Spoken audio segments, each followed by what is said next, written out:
Vamos então para aquele assunto que eu comentei há pouco, a gente estava falando, chegam diariamente várias mensagens de queixas, né? Eu acho que você como telespectador está sempre também envolvido com as suas queixas individuais e pensando nisso, pede assuntos aqui no programa. E uma coisa que a gente notou é que está todo mundo justificando, se queixando, lamentando uma ansiedade exacerbada. E o fato é que ela atrapalha em tudo.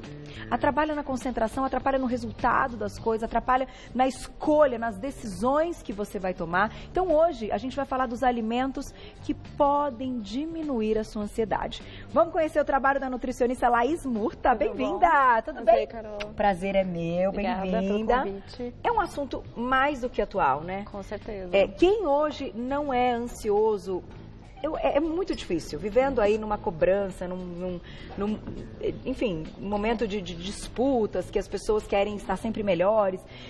Também é uma questão de excesso de estímulos que a gente vive hoje em dia, exatamente, né? Excesso de estímulo, que também está aqui nas redes sociais, está, né, em tudo isso que se tornou aí a internet. Então, assim, é o momento para dar uma respirada e entender. Os alimentos, de fato, têm participação nisso, tanto para pilhar mais, quanto para diminuir? Exatamente. A gente sabe que hoje a ansiedade é um transtorno causado principalmente por uma alteração no funcionamento, né, deficiência muitas vezes, de dois neurotransmissores, que é a serotonina e a dopamina. Tá. E até para formar esses neurotransmissores, a gente precisa de nutrientes. Não tem outro jeito. O que acontece é que ou a nossa alimentação ela está muito pobre nesses nutrientes, ou tem um excesso de outros que acabam alterando o funcionamento desses neurotransmissores, que aí vira uma bola de neve. Tem algumas coisas que fazem parte, às vezes, até da nossa alimentação, que bloqueiam, né? Sim, o que você acha que... Aqui a gente vai falar o que é bacana, mas o que é prejudicial, que pode bloquear aí essa sensação de prazer? Então, assim, hoje em dia as pessoas elas vivem à base de estimulantes, então excesso de cafeína, álcool, né, são carboidratos refinados com uma alta carga glicêmica, um alto índice glicêmico. Também. São alimentos que acabam deixando o nosso corpo num estado mais excitatório. E aí acaba atrapalhando o funcionamento da serotonina, né, da dopamina. Também alimentos industrializados, que são ricos em glutamato, enfim. Uma série de alimentos, eles acabam deixando a gente mais acelerado. Os conservantes, exato, então. Conservantes, aditivos, enfim. Puxa, carboidrato refinado. Alimentação ocidental, de uma forma geral, muito baseada nesses alimentos industrializados, né? Difícil, né? Mas vamos lá, tem uma saída. Vamos começar com o primeiro, então, que ela vai contando um pouquinho de cada um, os nutrientes, então, e por que eles podem ajudar a diminuir a ansiedade. Olha lá, primeiro na tela. Castanha do Pará, ô delícia, e é nossa, né? Rica em selênio, nutriente que melhora o humor e reduz a inflamação. Tá aqui. A castanha do Pará, ela é uma oleaginosa muito rica em selênio, né? E a gente sabe que a ansiedade, assim como a depressão, são doenças inflamatórias. Assim como a obesidade, enfim, a maioria das doenças crônicas. E o selênio, ele é fundamental para a ação das enzimas antioxidantes. Né? Então, assim, tem a deficiência desse mineral vai fazer com que você fique num estado mais pró-inflamatório. Tá. Então, é interessante que a gente inclua não só a castanha do Pará, mas outros alimentos, todas as oleaginosas de uma forma geral, castanhas, sementes. Olha que legal, então não adianta a pessoa, assim, por exemplo, fazer uma suplementação de antioxidante, não. Se alimentar dos antioxidantes, então morango, uva, que a gente já contou algumas vezes, e não ter as propriedades dessas oleaginosas, porque esses antioxidantes não vão atuar da forma como deveriam. A gente precisa de um sinergismo entre todos eles, para que todo o nosso sistema funcione da forma mais adequada. Legal, então, ó, gente, não adianta, tem que incluir, né? Sim. Não é um montão, né? É um pouquinho. Não, a castanha do Pará, particularmente, ela é muito rica em selênio. Então, assim, 2 a 3 unidades já tem 100% das nossas necessidades. Que legal! O excesso é prejudicial também, né? Tá. Então, sintomas como queda de cabelo, mau hálito, fraqueza, pode ser por uma intoxicação de selênio. Queda de cabelo 2 a 3 por dia, nem todos os dias, umas 3 vezes por semana já é o suficiente. E nas outras também, então, amêndoas, castanha de caju... Nozes, todas têm. E as sementes, de uma forma geral, semente de abóbora, de girassol. Muito bom. Próximo, semente de abóbora, olha lá. Isso aqui é gostoso, hein? Excelente fonte de potássio que ajuda na regulação, é isso? Regulação. Desculpa, do equilíbrio de eletrólitos, que tá tão pequenininho ali longinho. Sim, o potássio ele é fundamental para a transmissão dos impulsos nervosos, né? Então, assim, para o funcionamento das nossas sinapses, né, dos nossos neurônios. Então, é importante incluir também essas fontes de potássio na alimentação. E, assim, a semente de abóbora, particularmente, ainda tem várias outras propriedades. É uma excelente fonte de zinco, que a gente vai falar dele já já, né, que é super importante para a questão cognitiva. E é bom, né? Sim. Gente, só que na salada. Gente, e é barato também, né? Que para quem reclama que as castanhas são muito caras, é uma opção que a gente encontra bem fácil. Ou pronta, ou a gente pode preparar, tirando... Pode preparar também, tira, né? Leva pro forno para torrar, então... salzinho. Com certeza, tem um efeito antiparasitário, enfim, um alimento muito rico. Eu já ouvi muita gente que não consegue comer muita salada, porque, enfim, acha sem graça. Quando começa a colocar essas sementes, descobrem o universo do alface, do tomate. Daquele croquezinho, né? É. É muito bom. Olha lá, próximo na tela. Peixes ricos em gordura, então ricos em ômega 3, que ajudam na função cognitiva. Isso é fato, né? Isso é muito comprovado. Sim, principalmente o DHA, que é vamos dizer assim, uma parte do ômega 3 principalmente presente nos peixes. A gente consegue nos peixes ou na suplementação, que tem um efeito na melhora da função cognitiva e reduz essa inflamação também, né, que está relacionada aí com o desenvolvimento da ansiedade crônica e da depressão. Então, consumir os peixes pelo menos de 2 a 3 vezes na semana. Aqui tem o exemplo de um salmão selvagem, que é uma melhor opção por não ter contaminação, né? Mas pode ser a sardinha, o arenque, a cavala também, 2 a 3 vezes por semana. Ou uma suplementação, e aí é bacana conversar com um profissional para ver qual é a opção melhor. Dizem que a dieta do Mediterrâneo, ontem mesmo foi comentada aqui numa pauta, é de fato hoje considerada a dieta que mais, assim, não é que não pode falar melhor ou pior, na prevenção de doenças, mas que faz com que a gente envelheça de uma forma mais lenta. Vamos pensar então no envelhecimento. É fato isso e muito por causa dos peixes? Exato. Ou por outras coisas que eles não consomem? Ontem eu até estava no Instagram falando sobre esse artigo que saiu, né? Mas é porque é uma alimentação muito rica em fitoquímicos, eles não usam alimentos refinados, industrializados, e tem sim um consumo muito grande de ômega 3, devido ao alto consumo dos peixes, frutos do mar, né, e ômega 9 por conta do azeite de oliva, das castanhas oleaginosas que eles consomem. Então a gente precisa desse equilíbrio de ômega 3, ômega 9 e ômega 6. E ômega 6. Infelizmente a nossa alimentação é muito rica em ômega 6, que é pró-inflamatório. Né? E isso está relacionado com todas as doenças crônicas e, assim, as doenças mentais todas também se desenvolvem a partir disso.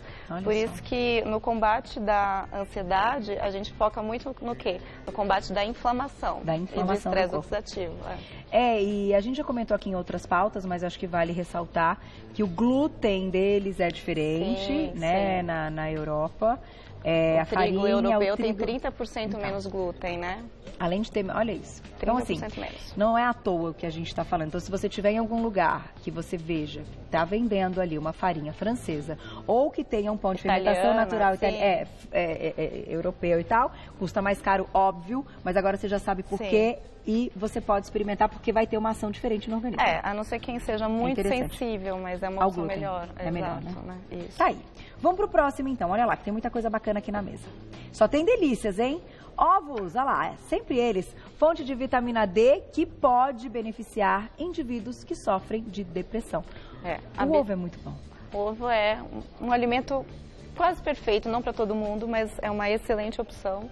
Né? É uma das poucas fontes de vitamina D alimentar que a gente encontra, porque a maior parte é por síntese da pele, né?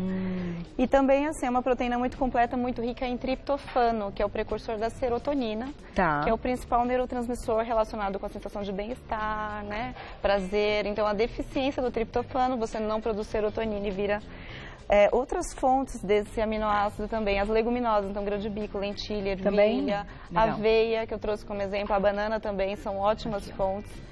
Até uma coisa que eu recomendo para os meus pacientes que são mais ansiosos, têm dificuldade para dormir, é tirar a proteína animal à noite e preferir as proteínas vegetais ou os ovos, né? Porque você acaba tendo um influxo maior na barreira, vamos dizer assim, do cérebro de triptofano e isso vai promover um maior relaxamento. Olha que legal. Agora tá tudo na gema. Não, também tem na clara, né? A gema é onde a gente encontra mais vitamina D. Tá. Né? Que a gente tem mais gordura. Mas a clara também tem... Tem outras propriedades importantes. Exato. E toda a proteína tá na clara, né? Na verdade, a gema também tem proteína, numa proporção menor. Menor. Né? A gema concentra mais gordura. Até pra gente... Mais vitaminas lipossolúveis. Separar o... né? Às vezes tem gente que, enfim, que come tem um ovo e aumenta, aumenta as claras e tal. Mas o ovo é fantástico. Eu acho que assim... Melhor inteiro. Acessível, né? Super. Acessível. Né? No interior, então, gente. É, que você já comprou. Ai, que maravilha. Da galinha de capoeira, né? Que eles falam. Tipo, a vizinha cria. Ai, que delícia essa vida. Vamos lá.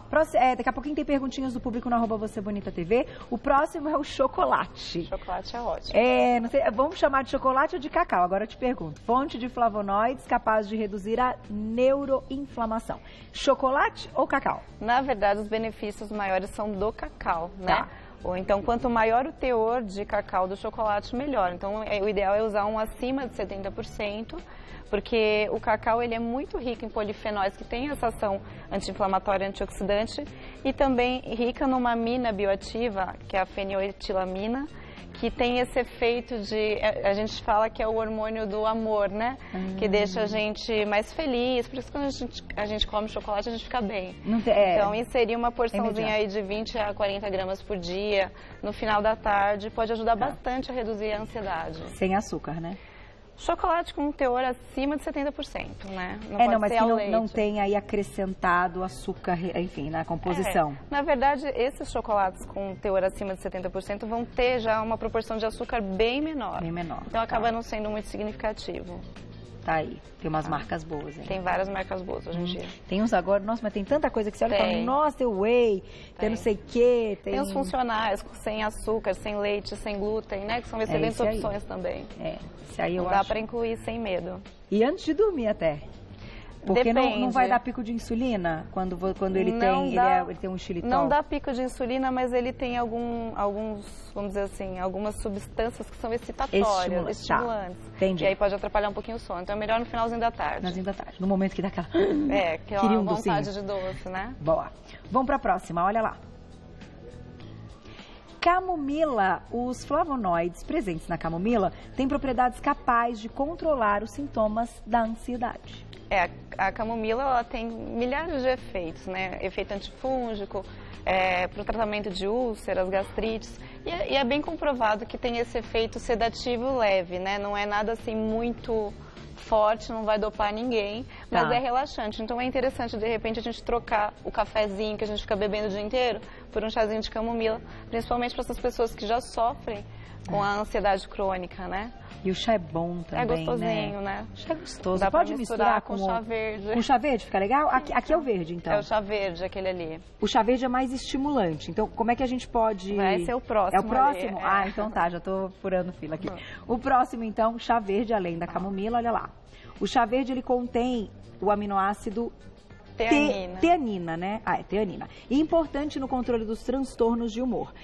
Mas pode associar com um pouco de camomila para também dar uma baixada nesse estímulo? Pode sim, ele dá na verdade assim, um potencializa o outro, né? E assim, o chá verde, ele tem esse aminoácido que é a teanina, que a suplementação, eu uso muito suplementado, mas consumir a bebida já possui esse efeito, que aumenta os níveis de serotonina e dopamina. Então traz esse relaxamento. Um uso crônico, não adianta usar um dia, né? Nesse caso, tem que usar com frequência, de 2 a 3 xícaras ao longo do dia. E assim, evitando depois das 5 horas da tarde, porque também tem cafeína, né? E a cafeína é excitatória.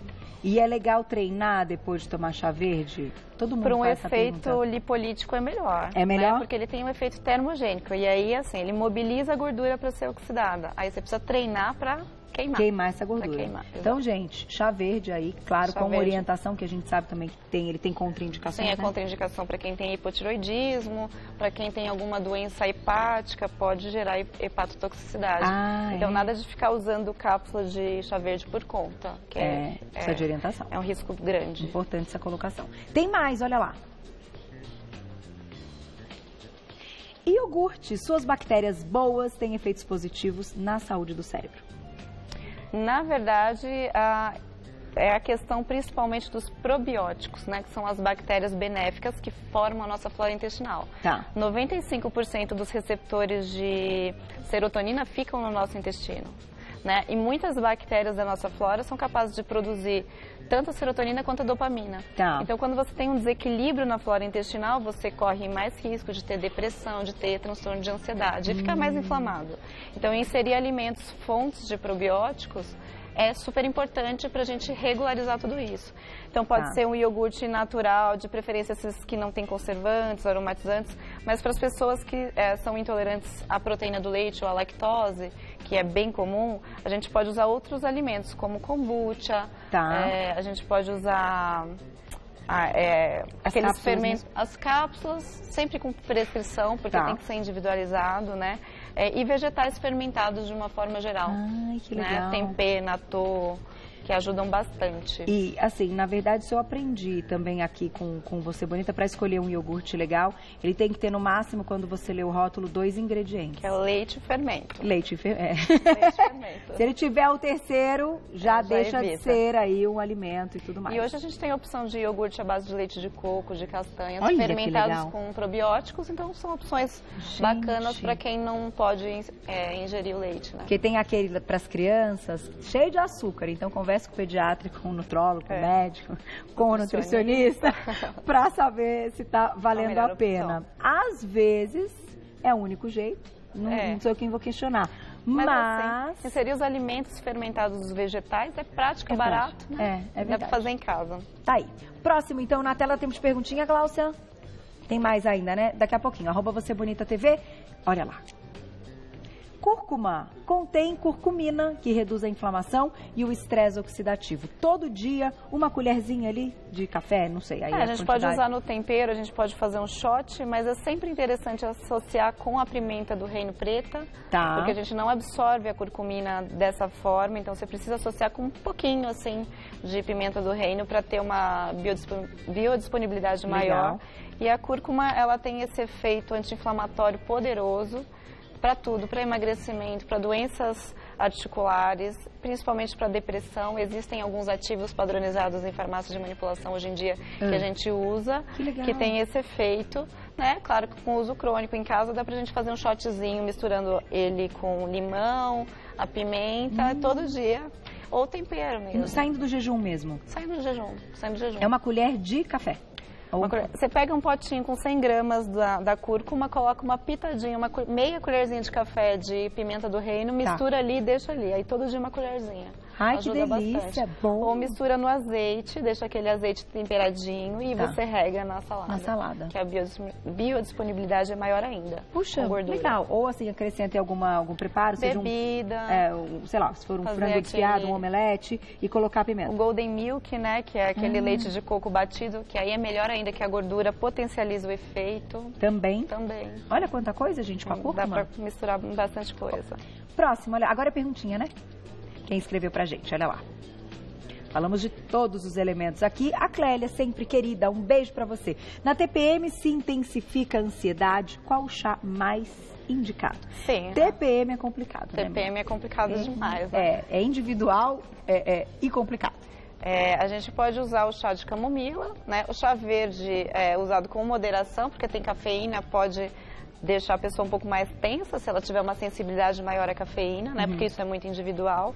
E assim, uma dica muito importante para quem sofre de ansiedade e para quem sofre de TPM é incluir na dieta alimentos com carboidratos complexos, como aveia, arroz integral, grão de bico, batata doce, mandioca, né? Porque isso ajuda muito a amenizar a ansiedade na TPM também.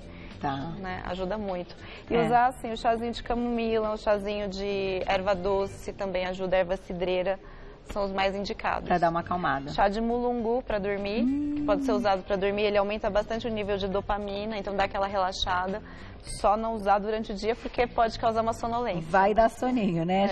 Mas para quem é muito ansioso até durante o dia, às vezes até funciona, né? Funciona muito. Para dar uma... mas dá uma molezinha. Uma molezinha, sim. Pois é, falar de TPM, você vê, sempre chega a pergunta de TPM, é um assunto que potencializa, infinito, né, a gente, ansiedade. Assunto infinito. Até porque, eu acho que para falar de TPM, a próxima pauta, você está convidadíssima. A gente pode falar de TPM, mas vamos falar de progesterona, esse hormônio. É o nosso. A gente doida. Graças a ele a gente pode ir a beber e tudo mais, mas dá uma enxadinha, não dá, mas deixa a gente biruta, né? Deixa eu agradecer o trabalho da Laís Murta, que é nutricionista. Para acompanhá-la lá no Insta, o Laís é com S, tá? @Laís Murta, M-U-R-T-A. Você já encontra todo o trabalho, @Laís Murta. Obrigada, viu? Obrigada, Até a Carol. próxima, Até a adorei. próxima. Belo trabalho. Obrigada.